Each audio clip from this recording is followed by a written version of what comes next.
chocolate or vanilla? Chocolate. Okay, it really depends on the thing. If it's like ice cream, I want vanilla. But if it's candy, I want chocolate. Or if it's cake, I want vanilla. I don't know. I think it's because I'm bi. I think that's why I like all of my options.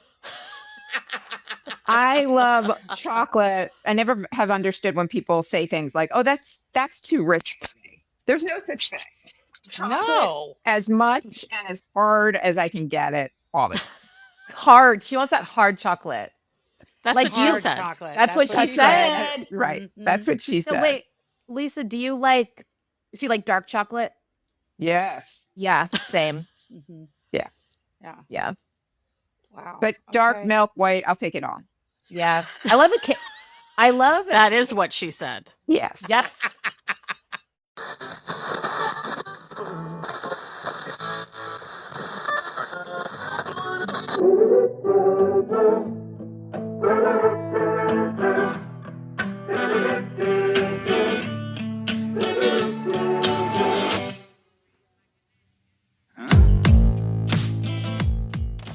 I am so excited to have the two of you as my guests today, Lisa Smith and Tawny.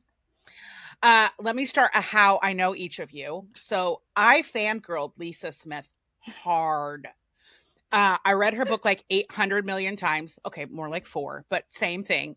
I highlighted it because it was the first memoir that I found written by a woman who was a professional businesswoman. And it was like, I was already sober, but it's still like the identification process for me was huge. And so then when I launched the Sober Curator in the summer of 2020, Lisa was one of the first people I reached out to for an interview. I never in a million years thought she'd say yes, but she did. And I just gushed all over her for like 45 minutes. I think that's how that happened. Oh my gosh. I mean, when you were, it's so funny to hear it from my end of the conversation, right? Because I got sober 20 years ago. And when there was, it was AA nothing, right? And yeah, there was 2 when books you at Barnes reached out to me in 2020 and said, talked about what you were doing with the Sober Curator and you wanted to be this cool resource for people to come to that's, about finding great things to do, books to read, podcasts to listen to, culture stuff. It was so exciting to me. I could never have imagined that.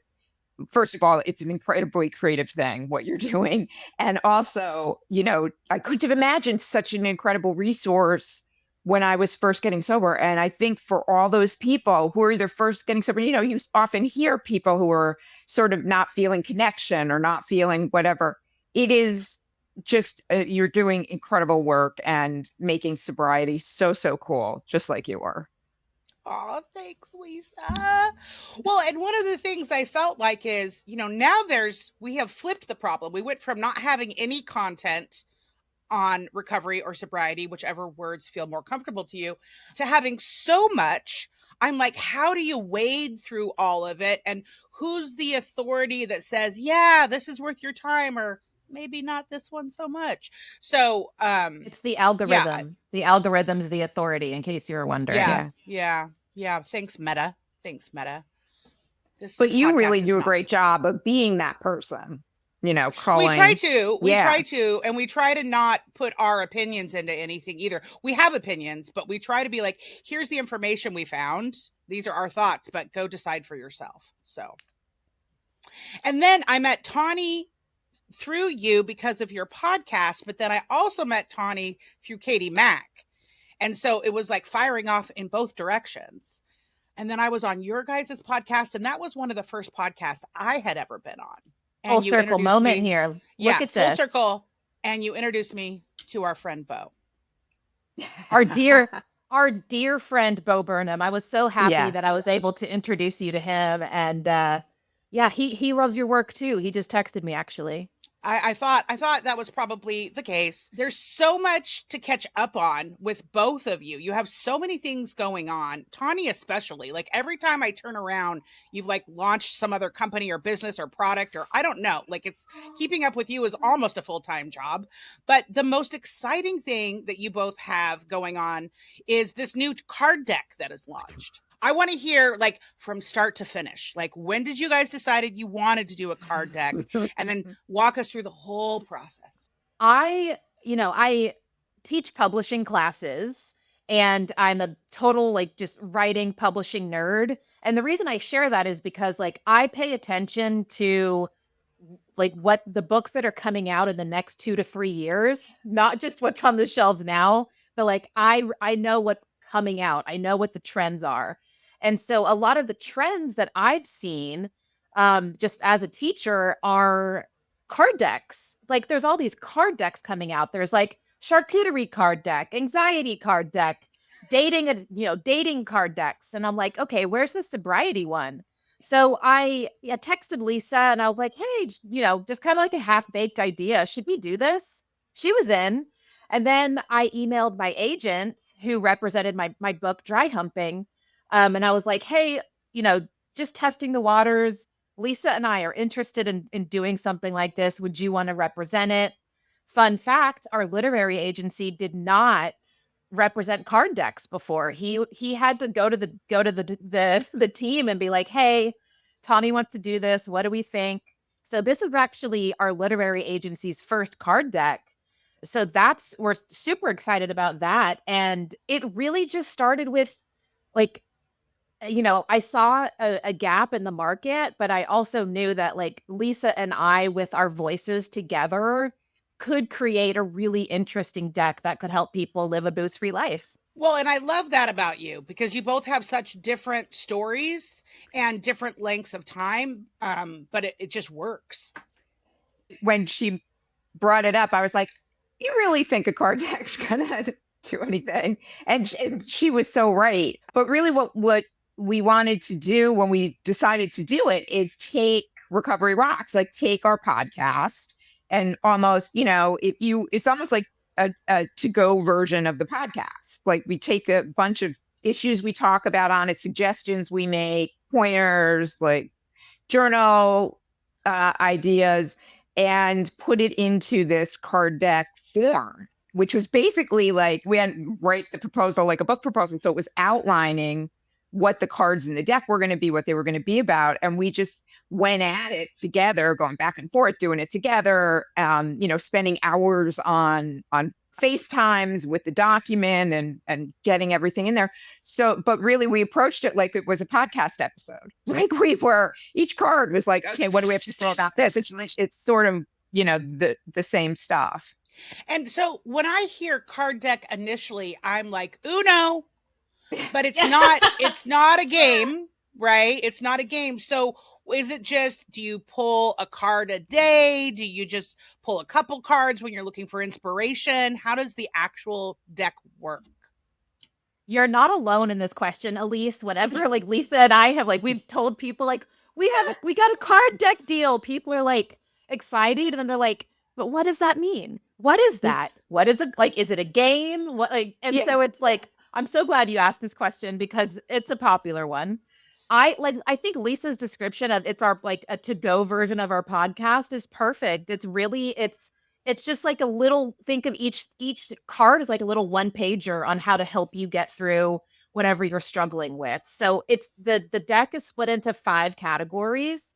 So, it's like relationships, knowing yourself, and like just finding joy, like whatever you're struggling with in that moment, you pull a card from that section. And then it reminds you of a couple resources, gives you something to do, a call to action. And most importantly, like the goal in each of our episodes, we want people to know that they're not alone in what they're going through, that what you're feeling right now, Lisa and I have felt it. We still feel it sometimes. Here's how we deal with these things. What I love about like the Lisa's perfect pitch of like the to-go version of our podcast is like you could literally put one of these cards in your pocket. Like if you're going to, go to your first sober socializing event and you're so nervous we have like talking points that you can just keep in your back pocket. It's just a resource, another version of a resource. I love that. Yeah. And the way we structured it too was kind of taking somebody through, it's for anybody. And we should say it is for anybody who is considering reevaluating their relationship with alcohol. It's, sober curious to sober for 30 years. It's instant support. But the way we set it up was sort of like, if at the beginning, the first section of each section of 5 has 10 cards. And we start out with the sobriety toolkit. And they're all different things for somebody just approaching either a dry month or getting sober or anything like that. And then we move on to knowing yourself, because that's the thing we really need to do as sober people or people choosing not to drink, being out and about in the world. And then we move on to relationships, because those come up. We want to know ourselves, then we can face our relationships. And then the fourth one is moving out into the world with showing up. Like different ways, like I always say that before I got sober, I didn't know how to take my laundry across the street to the laundry without drinking. I didn't know how to do that. And so it is showing up was something I was completely bad at, and, just how to do it and get through difficult situations, difficult colleagues at work, relationship issues. And then the fifth one that we really wanted to do is, experiencing joy. Mm-hmm. That's great. Tamar, question for you. Do they have card decks in Canada? No. I didn't think so. And I was just like, as Lisa, you were describing that, I'm like, I wish I had had that when I got sober, because I come from a world too that it's this way or no way. And I'm very open today, as Elise knows, because I'm a sober curator, that it's like whatever helps people get there and Totally. stay here. So thank you for doing this. But yes, no, Canada does not have any decks. So I will make sure to promote it up this way. What was the creative process of like the color palette and whatever illustrations or artwork or font choices? Like that had to have been, were you guys in alignment on that? We're very lucky that we got an incredible graphic designer with, when you get a book deal, Elise, as you know, when you get a book deal, you get graphic designer, you get an editor, you get, distribution, all of these things. But to specifically answer your question, we actually had a call with our graphic designer. They were really touched by our book proposal, and they saw our vision. And they wanted to, we had to make a mood board, which Lisa and I are not visual That's right. people. We wanted it to represent, recovery, but also like rock and roll with some witchy vibes. And so the graphic designer took our very, very humble mood board and turned it into a beautiful, this beautiful, deck with the sunburst. And there's a lot of music imagery, like the 45 adapter, stuff like that, the 45 adapter is actually part of our Recovery Rocks logo. So there's these little, Easter eggs where if you listen to the podcast we've been doing this for 6 years. I can't believe it. That's crazy. Yeah. So it's wild. We just we're over like 250 episodes, right, Lisa? Oh yeah. Yeah. Do you two ever run out of things to talk about? No, we really haven't. Like sometimes we'll be like, when we're lining up to record, because we record episodes to get, sort of in batches, and we always coordinate in advance on what they're going to be. We might have a guest, but we might have just a topic. And we really try to draw the topics. I think at the beginning we did much more, and that's still a great place to start, of like basics, right? Or early, how to be, to get sober, to stay sober, very basic things. And now we've really branched off into talking a lot more about mental health issues, like whatever is going on. I mean, we just, did one about addiction to technology and phones. Like there's, because all of these things, if we can't be in the right place mentally on a lot of other things, it affects our sobriety, and it's going to run over, it can be very tricky. So, and we also like to have interesting guests like yourself. Like myself. No, you guys And have had Zach some really Braff. incredible. And You you and Zach Braff have a lot in common. You've both been on Recovery Rocks. I know. I mean, he hasn't called in a minute, but I think he's been busy this fall. But He's probably yeah, with Bo Burnham, and I think they're going to text me Probably. later. So they're in cahoots. They're probably getting matching tattoos of my initials. I'm sure. Yeah. Tamar, what questions do you have for these lovely ladies?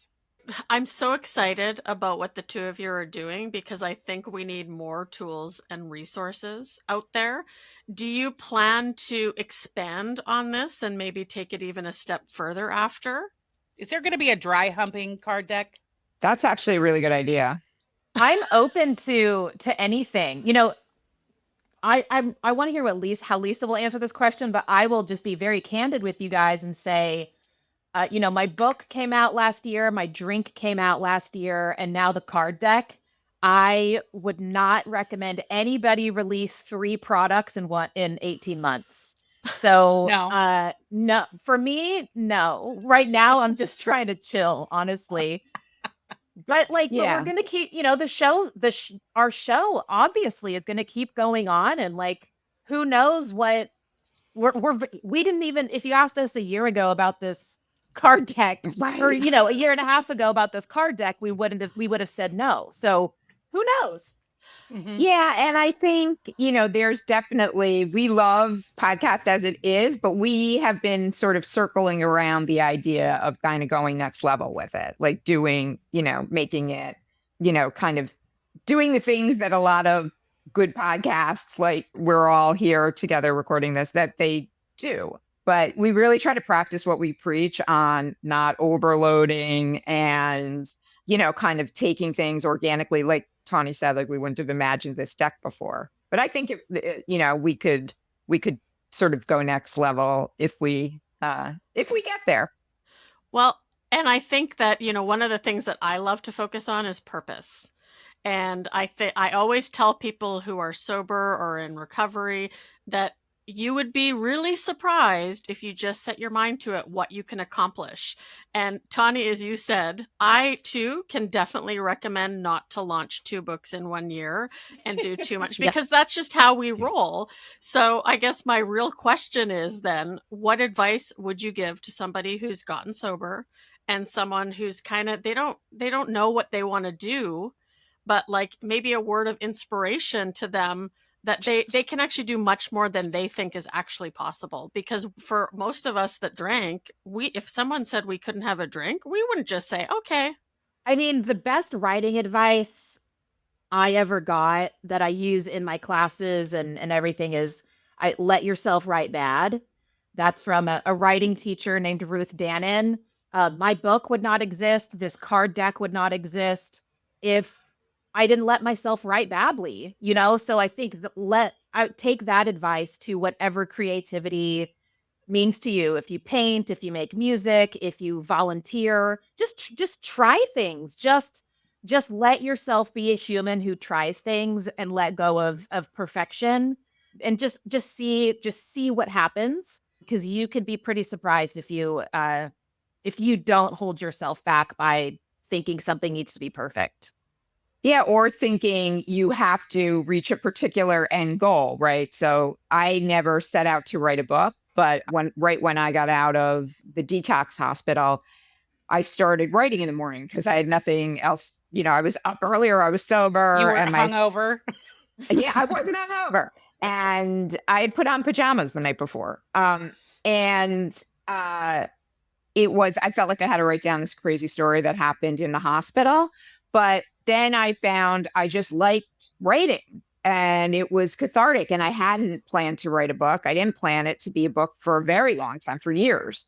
And so I wrote like that for 10 years before I got a book deal. And I think the idea is you have to love the process. Like we talk a lot about hobbies, move in the deck, like hobbies, you know, there's no need to achieve something, a particular thing, but finding, you know, because the worst thing to do, I think, if you say I'm going to write a book, is not enjoy the process. Whatever it is you pick, you're going to make a beautiful garden, You're gonna, that you never did before. You're gonna try some new things. You're gonna start some kind of different exercise because, you want to feel good. Just making sure that that's what helps bring you joy, like not adding something that becomes a burden. Mm-hmm. Are there any trends in the sobriety recovery space that you've seen online, Instagram, TikTok, wherever, that you wish would go away? Yeah. I would love to talk about this for the next 45 minutes, but I will keep it Perfect. as short as possible. Just briefly talking about having a non-alcoholic drink. There's a lot of talk about adaptogens and functional, and there's a lot of misinformation out there. And I just, for those who don't know, my drink is called Parentheses, and it's a vinegar-based botanical spirit. So with it being a botanical spirit, and I do a tasting, people are like, "Oh, there's ashwagandha. This is good for you, right? This is vinegar. This is good for you, right?" And so there's a lot of misinformation and not a lot of science out there. So, and I would just like to say, for adaptogens and functional things to actually work, you do need to take these supplements on a regular basis. Like, you're not just going to drink a cup of ashwagandha tea and your problems are going to go away. You have to use like adaptogens. Like, there's only like 9 true adaptogens. Adaptogen is not a synonym for herbal. So I would just say there's, and as a journalist, I always speak against misinformation. So I share all of that because in the sobriety space, there's so many people looking for functional and adaptogenic beverages. And that's the missing piece that is just no one's talking about, is that for herbal medicine to actually work, you have to take it on a regular basis. So that's my soapbox. I'll pass it off to Lisa now. Yeah, I'm just trying to be thinking something. I got to be honest. I don't know, with everything that has gone on, in the last couple of years, I have not been on social media as much at all. Like, I am barely on there. And I have found that has helped my mental health. But I think any kind of, what I have actually loved seeing is this idea, at first with something like Dry January, people, kind of doing, as Tawny would refer to it, sober tourism, right? Just like stopping by and then like just looking for it on February 1st to see all these people posting with their margarita, made it, did so much, and here I am.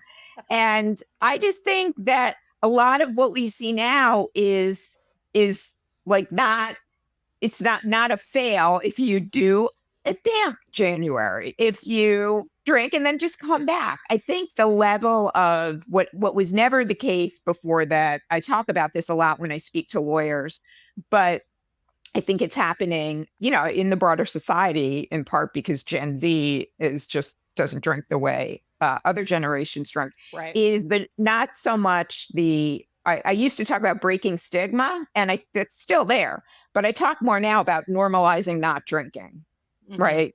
Just, I've got something in my glass, you got something in your glass. I don't care what this event is not about the alcohol. It's just about being together, this social event. And I will actually give it, make that a trend that I am happy to see, is the idea of just normalizing not drinking. Yes, totally agree with that. And I am pleased to see that there are more places now than ever that have options, even on airlines and at hotels and restaurants. You're seeing that these alcohol-free mocktail, zero-proof menus are expanding, which is fantastic.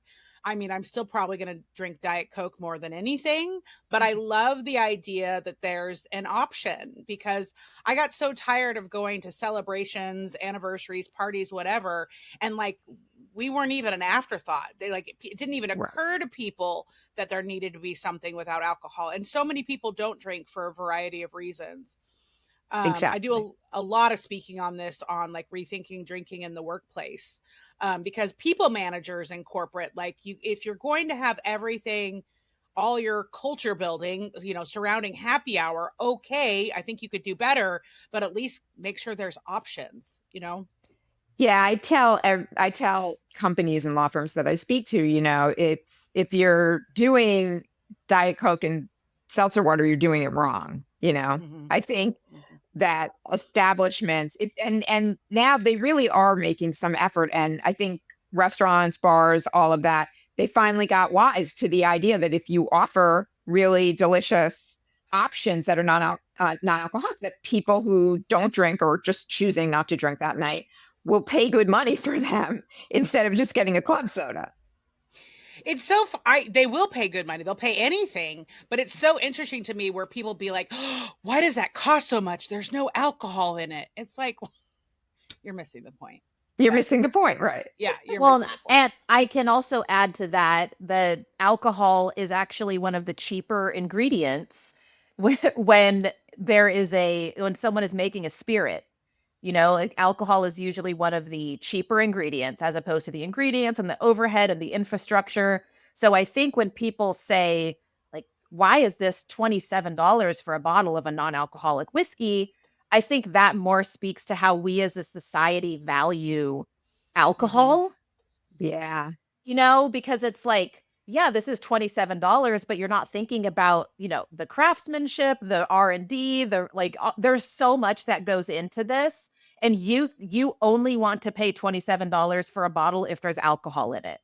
Yeah. So I look at it from that perspective. Yeah, why is that? Well, and it's like, how much do you spend on the lotions that you put on your face? Like, Yeah. What goes on your body matters just as much as what goes in your body.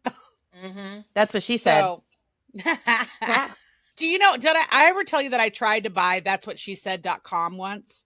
Of course you did. Of course I did. I was like, that'll be the perfect name for my blog. That'swhatShesaid.com. If there was I don't want to say conference, that sounds stodgy, but if there was a summit or a retreat where you could get together with sober recovery content creators of all kinds, podcasting, writing, to be like a think tank or like, I don't know, like something that says like, where do we want this genre to be 5 years from now, 10 years from now? Would that be something that either of you would be interested in participating in? Yeah, that's Absolutely. super interesting. I mean, it's, Lisa's an OG. Her book came out before Quit Lit was a thing. Yeah. I mean, I think she put Quit Lit on the map. She did. Let's be clear. No, I did not. No, there was Carolyn Knapp had written Drinking a Love Story, which was amazing. A year before my book came out, Sarah Huppola wrote Blackout. Yeah, my book came after those. So you were part of that, and then the next generation is like, I was first wave. I was first wave. Like Ruby, Holly, me, Laura. Like we've been in this industry for a long time, and so I think in order to really understand or project where we think it's going, it's important to look at where it was and where it started. And I'd absolutely be happy to be involved in something like that. Yeah. Well, and a side note to that, I also have rolling around in my brain an idea of an interactive exhibit that showcases how addiction, sobriety, recovery shows up in media and content over X number of decades. That's about as much as I can wrap my arms around right now. But I love to archive things. Like I'm constantly trying to find all the movies and all the TV shows and all the books and all the this and all the that.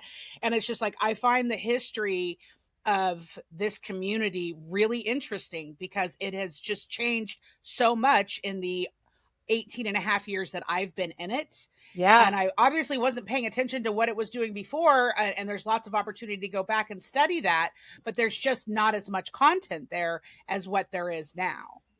I love this so much. And especially like when thinking of history, there's a reason that I put a glossary both in my book and in our card deck, because there's a lot of jargon that we use that the average person just doesn't know. So I'm very passionate about the linguistic history of alcoholic to addiction to substance use disorder to person with substance use disorder and how all of that has shifted too. Oh, absolutely. I should send you. We just launched a glossary on the Sober Curator very softly. We're doing a lot of things very quietly, and it's like if people find it great, we're just trying to like make it a super awesome interactive experience, but we're not too much into tooting our own horn. I don't know if it's the attraction versus promotion in me, but yeah, we're just trying to focus on awesome right now. And we have an awesome page on our site that features the Recovery Rocks podcast. So you can head on over to the Recovery Podcast land and you can jump onto their page, and it has their RSS feed with all their episodes. It has any time we've ever mentioned them in an article. We've mentioned them in a lot of articles. And it aggregates all of that into one page, which I think is kind of cool. Thank you for Such doing an that. amazing thing that you're doing. Yeah. You've been doing this for so long, Elise. We're so grateful for you. We are so Just grateful a for you. sober nerd over here that just likes to sleuth. I don't know. Elise, you know who I need to connect you with is we just had Ted Mandel on our podcast a few weeks ago. He is a Notre Dame professor. He teaches a course called Drunk on Film. Oh, I would love I feel that. like that would be some good vibes. I would love to. Yeah. He works with I think a sociologist who does like more of the mental health side, and then he handles Ted is a documentary filmmaker, so he speaks from a film perspective, and then someone else speaks from the mental health perspective. And I was a speaker at one of the classes, and it was just I was blown away that this is a course that's taught at Notre Dame, and like with hundreds of students every semester. Like it's incredible.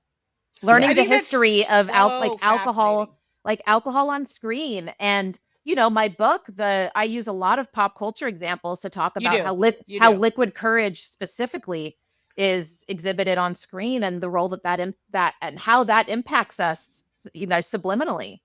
Totally. I mean, he's fascinating and he's so cool. Yeah, I would definitely love a connection there, because you can't, like, I clock all of that stuff, right?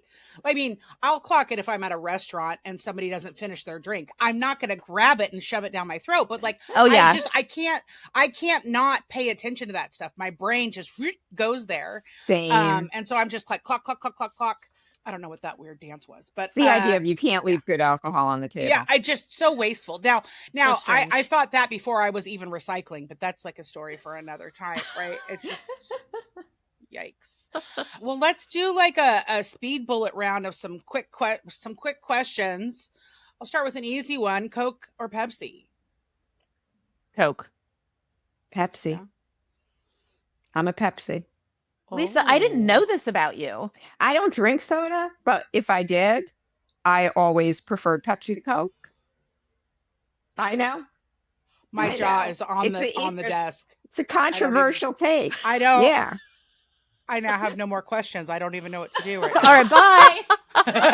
I'll just log off now. End of show. Thanks for joining us. Yeah. Chocolate or vanilla? Chocolate. Okay, it really depends on the thing.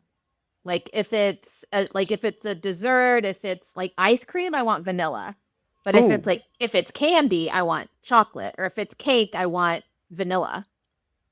I don't know. I think it's because I'm bi. I think that's why I like all of my options.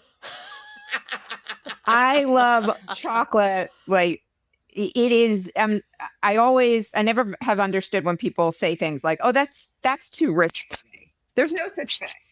No, as much and as hard as I can get it, all the time. Hard. She wants that hard chocolate. That's like what you said. Chocolate. That's what she said. Right. Mm-hmm. That's what she said. So wait, Lisa, do you like dark chocolate? Yes. Yeah, same. Mm-hmm. Yeah. Wow. But dark milk, white, I'll take it on. Yeah. I love it. I love it. That is what she said. Yes. I love it caramello. I love caramel. Yes. That's good. So Rolo or a Rolo. Yes. Yeah. Okay. So this is, now that we're on the candy train, I would love to know, what is your favorite Halloween candy, holiday December candy, and Valentine's candy, and Easter? Like the holidays, do you like, I don't know if I should say this out loud. Well, I will, because Lisa just declared to the whole world she drinks Pepsi. I love candy corn. I do. Oh, I do Now, too. after a bag of it, like I don't, and not in one sitting to be clear, but like after a bag of it, I've got it out of my system. I can wait till next year, but like I have to have a bag every year. Same with candy hearts. Like I just have to. Do you guys have things like candy that? corn is like straight sugar. Shoot it in my veins. I love it. Mm-hmm. Mm-hmm. I love, like, this might be a cop-out answer, but I really love when Reese's does the really thick, like the pumpkins and the Christmas tree and the eggs, because it's a thicker peanut butter to chocolate ratio. So that is more my vibe. I want and they do it all of the holidays that you mentioned. Reese's does that's true. That's true. So that's my favorite. And sometimes, like when I was a kid, for Easter, I loved robin's eggs, and I would take a bite and I would lick the outside and use it for lipstick because it's kind of chalky.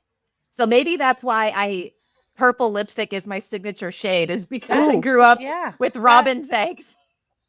I'll give you mine. Halloween, Milky Way, always was my favorite, remains my favorite. Holidays, I'm trying to think. I had one that I really loved. Well, Easter, Cadbury cream egg for sure. Mm-hmm, mm-hmm. And then I'm trying to think of Christmas. Whatever it is that's chocolate, I'm really going to go for it. I'm not a candy cane person. No Peeps fans here. No marshmallow. No. You know, if you came over and you handed me a Peep, I'd be like, cool, thanks. But I don't buy I them. would take a Peep in a pinch. Mm. Yeah. You know.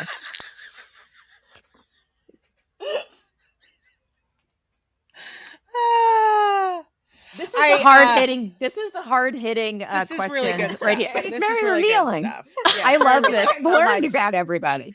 In the pandemic, I think I was about a year in on the Sober Curator. Maybe it was like the first Easter of the Sober Curator, but I made a Peeps diorama of Sandra Bullock 28 Days. Oh my God. I made a little rehab. I made the little horse stall. I made the limo crashing into the house. I still have all the props, not the Peeps, but I have all the other pieces of the props because I was like, I might want to like do this again sometime.